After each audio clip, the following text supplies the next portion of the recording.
Dito na naman ako sa isa sa project namin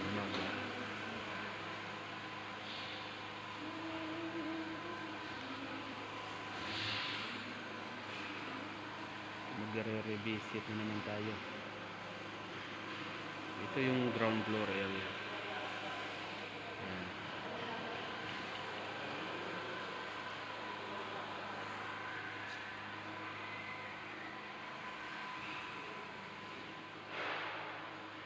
Yung sa ground floor area, yung kinabit dito na easy, yung duct split. Yun yung grills niya.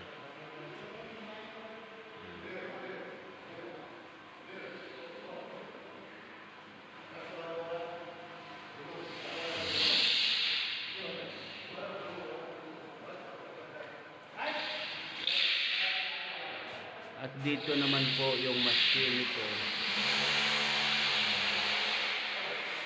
7.5 tons yung nakakabit dito. Yan.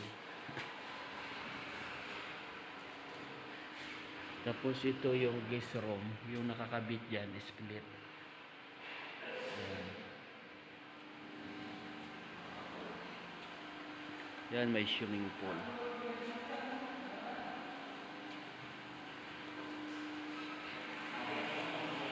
Ayan.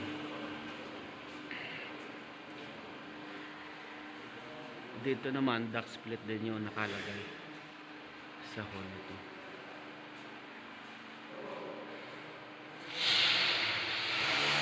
Dito naman yung machine namin sa taas ng ceiling, isa.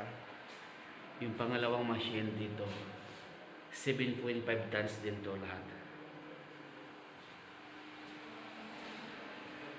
Tapos ito yung dining, yung machine dyan nakakabit, 5 tons lang. Ito yung grills. Yan. Yan, ito yung ground floor.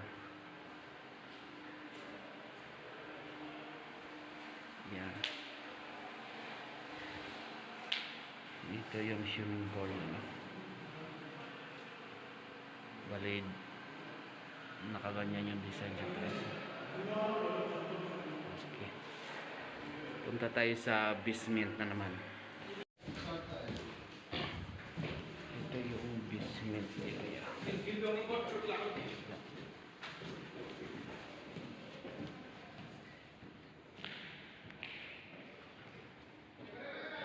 Ito dito, split yung nakakabit dito sa basement. Parking area lang to. Ito.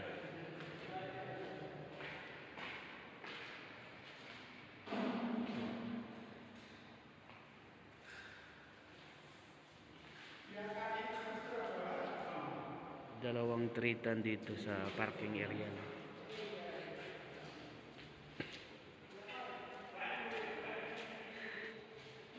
Tapos dito sa billiard hall, dalawang unit nakakabit, split type. Iyon yung isa niya. Tapos meron pa dito.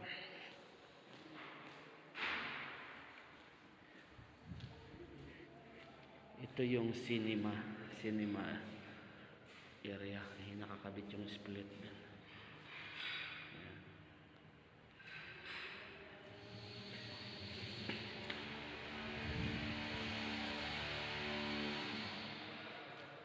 Tapos dito sa baba ng swimming pool, may dalawang unit din dito na split type, kaso madilim pa, wala pang ilaw.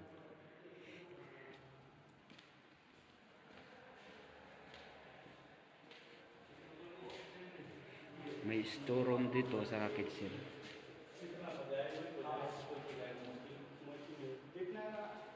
Ito yung storeroom, may isang split unit.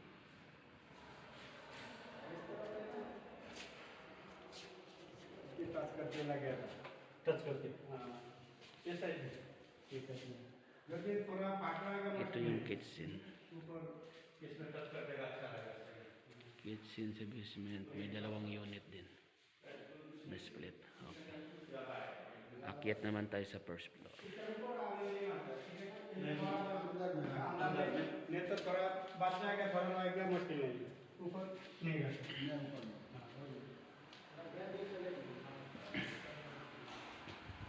Ito na naman yung first floor ng bahay nito. Ayan. Yan ang hall. Ayan. Yung sa hall nito, yung nakabit na unit, 7.5 tons. Yan. Tapos ito yung master bedroom.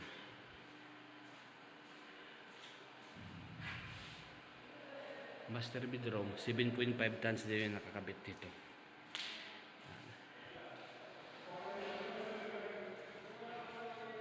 Yan. Tapos dito yung doors. Tapos makikita yung swimming pool dito.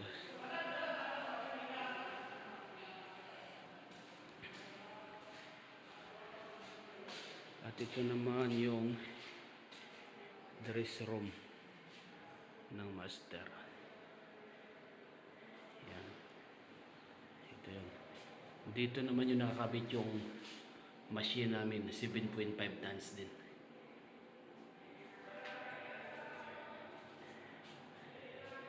And dito sa area na to. Bali yung first floor ito, mayroon siyang apat na kwarto. Tapos master bedroom. Lilipat tayo sa room 1.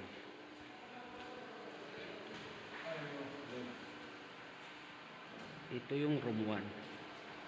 Yan. Yung nakakabit dito, 3 tons na duct split. Yan. Ganyan.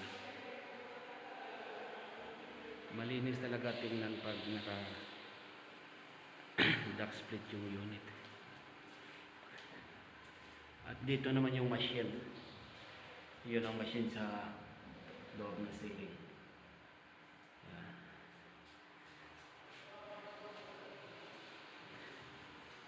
Lilipat tayo sa room 2. May nagkakabit din ng mga ilaw ngayon.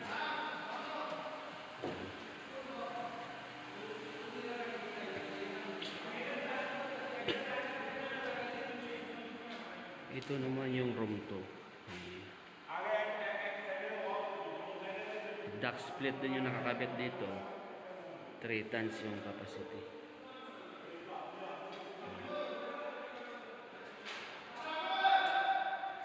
At dito naman yung machine sa taas.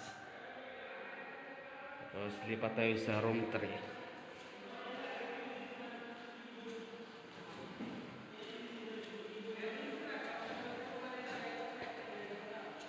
Ito naman yung room 3. Yan ang materials din.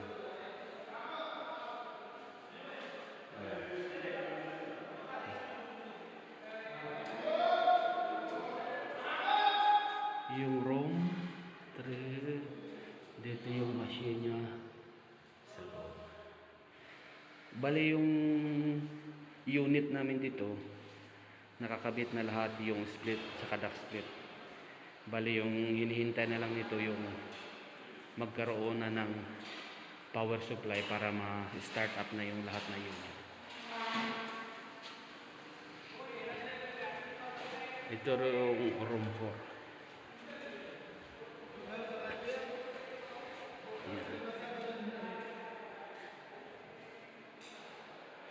Duct split din to. 3 tons din yung capacity niya. Yan.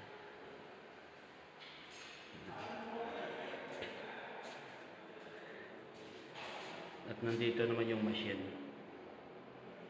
Yan. Aakyat na naman tayo ng penthouse.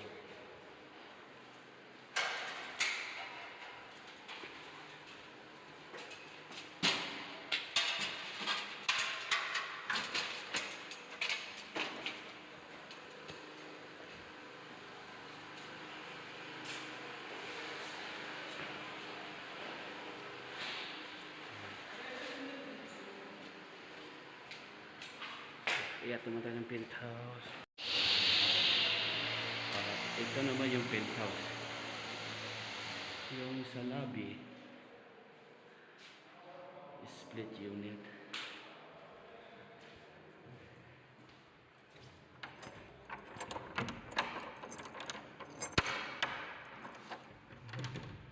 Sarado. Dito, room 1, split unit din. Tapos dito rin, split unit din sa room 2. Tapos sa labas nito,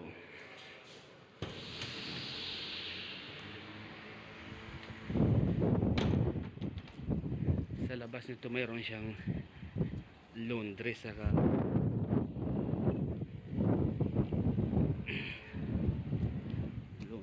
store. Yun.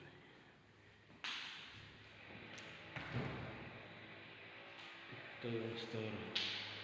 Ayan ang unit namin. Split type. Fuji Electric Japan.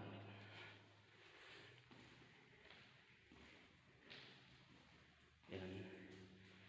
Ito din. Laundry area to. Okay. Titingnan naman natin yung mga machine dito sa labas kasi gumagawa yung mga tao namin dito, kinakabit ng power supply. Yan ang mga machine namin. Titingnan na naman natin sa labas. Ito yung mga machine. Yan yung location. Ito yung Triton duct split. Ito yung outdoor unit niya, yung compressor. Yan ang tatak ng unit namin ng Fuji Electric, made in Japan. Ito naman siya yung 2.5 na split. Ito yung 2.5 namin na split. Bagong model na to, refrigerant niya 410E. Ito yung duct split namin, yung dati pa to 22 pa yung gas niya. Yan. Okay. Ito yung rooftop niya.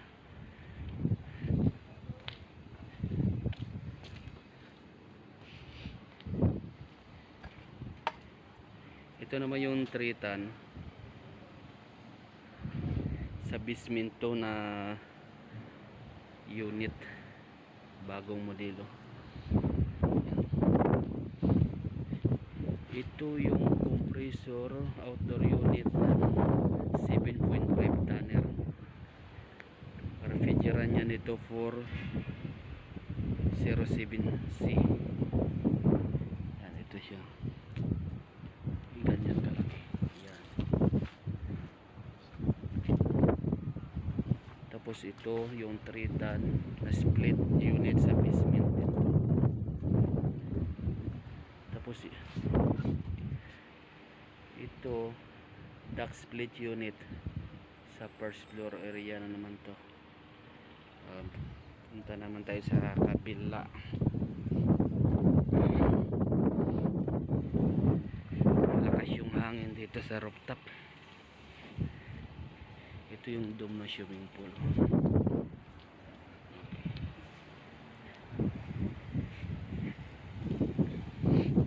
Yan. Ito split unit lang to. 2 tonner naman yan. Ito 2 tonner din. Yung sa kabila na yon 3 tonner. Ito 3 tonner sa basement ito. Saka ito yung 7.5 tonner sa master bedroom.